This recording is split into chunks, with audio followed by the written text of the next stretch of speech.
Wolverhampton Wanderers won, Manchester United 4, a big 3 points for Manchester United. It got a little bit shaky at one point, but after that it was dominant from United. 4 thoroughly deserved goals, it really could have been more, and it was 3 points that we completely deserved. So let's start at the start, because that tends to make sense in football matches, and Manchester United started the game pretty well. We started the game on the front foot, we went away from home and tried to take the ball on, which I like to see. In terms of the game that we can expect here though, it's going to be quite man-to-man based. There's going to be a lot of duels, there's going to be a lot of competition, because both teams are utilising a 3-4-3 formation, which means for both teams, at times it's going to be relatively easy to go man for man. And to give credit to Wolves, they weren't a team that sat and parked the bus, they didn't sit in their own box, they tried to get pressure on the ball. But for United, I actually think we started the game really well, rotating and dragging those players. The most important thing to do when you play man-to-man, or you play against man-to-man, is ask questions of the opposition. Force these centre-backs to question themselves, to put doubt in their mind, particularly when you're playing a team who is so low on confidence and defensively just played absolutely terribly. But what United did really well early on was tested Wolves and tested where they wanted to go, particularly down the left-hand side. I thought some of the rotations between Mount, Bruno Fernandes and Dalot were really good. Particularly with Bruno and Mount, you've got two very intelligent players. Two players who are exceptional at finding space, at creating room for others, and also going into space. I think they're brilliant at it. And some of the rotations down this side were fantastic. And the reason why that's so important is because it drags the Wolves players into different positions. So when Dalot inverts inside, does the Wolves wing-back follow him or not? And there was a move where Dalot would go inside, Mason Mount would go high, wide and left, and then Bruno Fernandes would end up in the 10. It was these sorts of rotations that were causing real problems for Wolves, because they didn't know who was following who. The defence was all over the shop. They were absolutely terrible, and United looked really sharp. And then on the other side, we had Ahmad, whose 1 versus 1 quality is huge, and that's another key part of a man-to-man battle. Because if someone is man-to-man with you, if you can beat them, you're taking a player out of the game, and now Wolves are 1 player short, and this is something that United did very well from the start. By the way guys, as we have actually won a football match, like comfortably, I was just wondering if you guys would be in a positive mood and could maybe subscribe to the channel, please. We're trying to hit 85,000 subscribers, and I sort of need your help, so if you could do that, it would be greatly appreciated.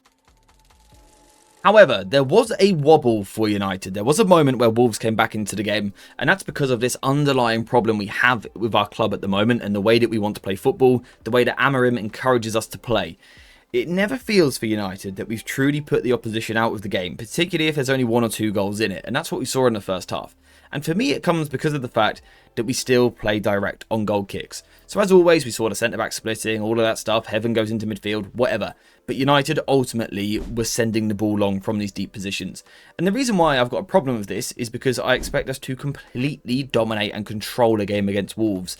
So to be going long sort of removes some of that control, because ultimately the second you go long and put that ball in the air, it now comes down to a 50-50. Now United are blessed with some very good aerial players in the team, but generally speaking, if you're constantly putting that ball into 50-50 situations, the opposition are going to get moments where they can get on the ball and they can come back into the game. So I didn't enjoy that part of the game towards the end of the first half. I felt that it let Wolves back in.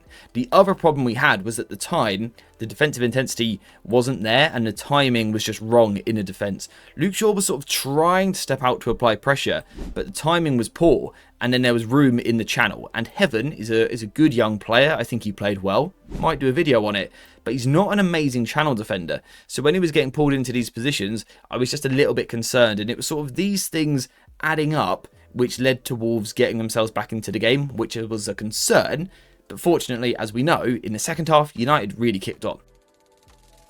Now at half-time, Ruben Amorim didn't actually make any changes in terms of personnel. It was the exact same 11 that came out for the second half, but the performance was very different. It was much more sharp, much more intense, and much more dangerous in the final third. United were creating far more opportunities as we moved forward. And it almost, to me, felt like we really leaned into that man-to-man game state. We really took advantage of Wolves' poor defensive structure, and we took advantage of the instincts and the personalities that we've got in the Manchester United attack. We know that we've got a lot of people that like to be quite direct, like to move the ball forward quickly. Casemiro, Bruno, Mbumo, Cunha, Ahmad, these are all quite direct footballers. And Wolves, to be honest, they deserve a lot of criticism because they were terrible defensively. I'm not trying to take too much away from United. United did attack well, but that Wolves defence is the worst that you will see in the Premier League this season. Maybe any season. It's set up so badly. They're so low on confidence. You almost feel sorry for them. And they're just all over the shop. And what United had in the second half was a freedom. And that's what we want to see. That's what I've been crying out for so long. For United to get on the front foot. To players to play with freedom and take the game to the opposition. And I think when you've got Mount, Bruno and Cunha in particular really close to each other, rotating, combining, playing off the cuff, I think you get a different level of quality from this United team. We've spoken before about how transitions suit this team, and it was no different in this game. As I predicted, as we said in the stream before the game, Wolves weren't here to park the bus. They wanted to try and get forward when they could. They wanted to press high when they could, but that left so many gaps. They played into United's hands. And when you've got someone like Bruno Fernandes and Mount, who I think in the second half were just phenomenal, the flow that they played with, the way that they kept the ball moving, all the passes were into the path of the teammate rather than behind them like we've seen in recent weeks. I think the technical quality on display in the second half was absolutely fantastic. And United ripped through Wolves, absolutely ripped through this Wolves team in the second half. I think Mbeumo was a big part of that. He didn't have his best night individually, I didn't feel. You know, when he was actually 1v1 on the dribble or things like that, I didn't feel he was as good as what he can be. But his threat in the team, his existence, is such a psychological advantage because teams are just terrified. And Mbeumo goes so high and wide. He makes so many good runs off the ball that the opposition are just so scared of him. They're so scared of leaving him alone. But the second they're dropping onto him, they're creating spaces. And we've said already, Ahmad was fantastic, taking the ball in all sorts of positions.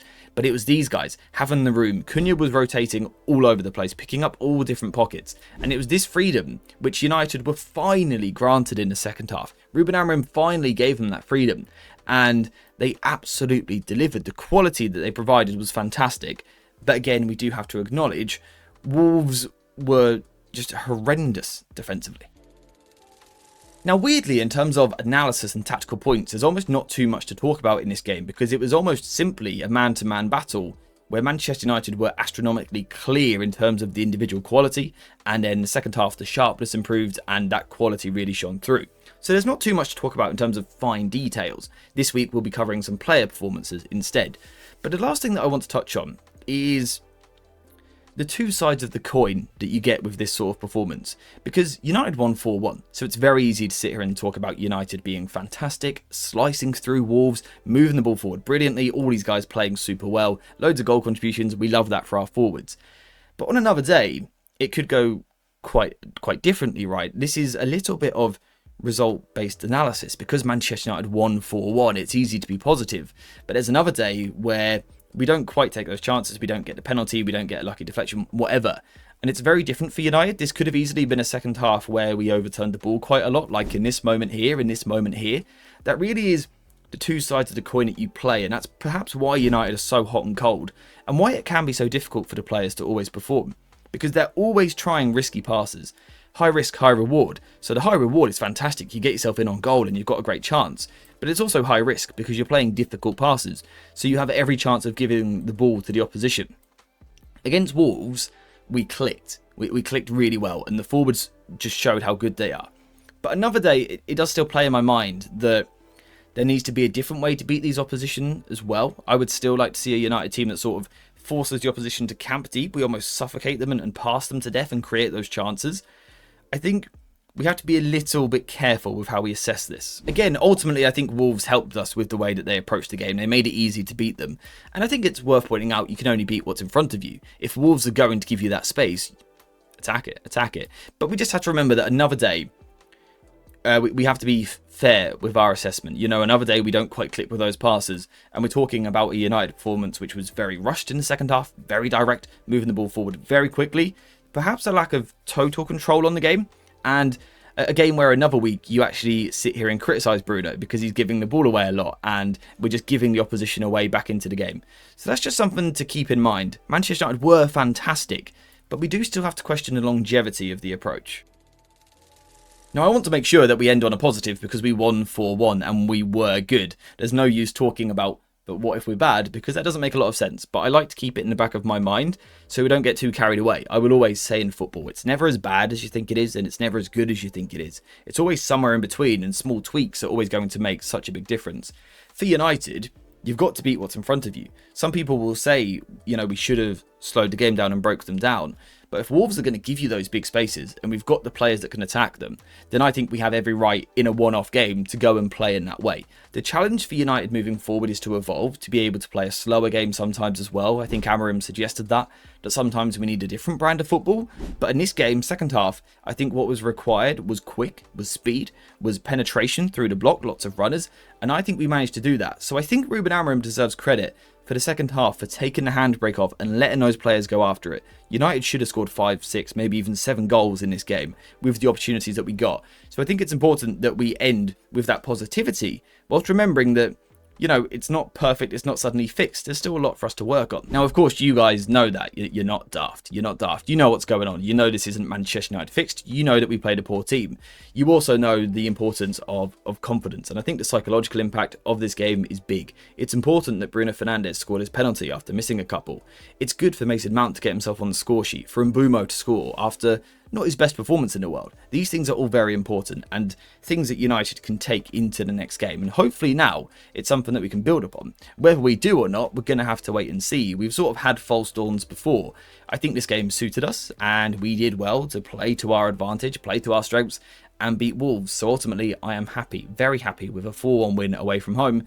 So I'm going to wrap the video up there. I would love to hear your guys' thoughts in the comments because it's a slightly different structure to normal because of the state of the game. So I would love to hear what you guys have to say in the comments. Whilst you're there, if you could also leave a like and subscribe to the channel, that would be great. But apart from that, we are finished. So thank you very much for watching. I hope you have enjoyed it. And as always, I will see you in the next one.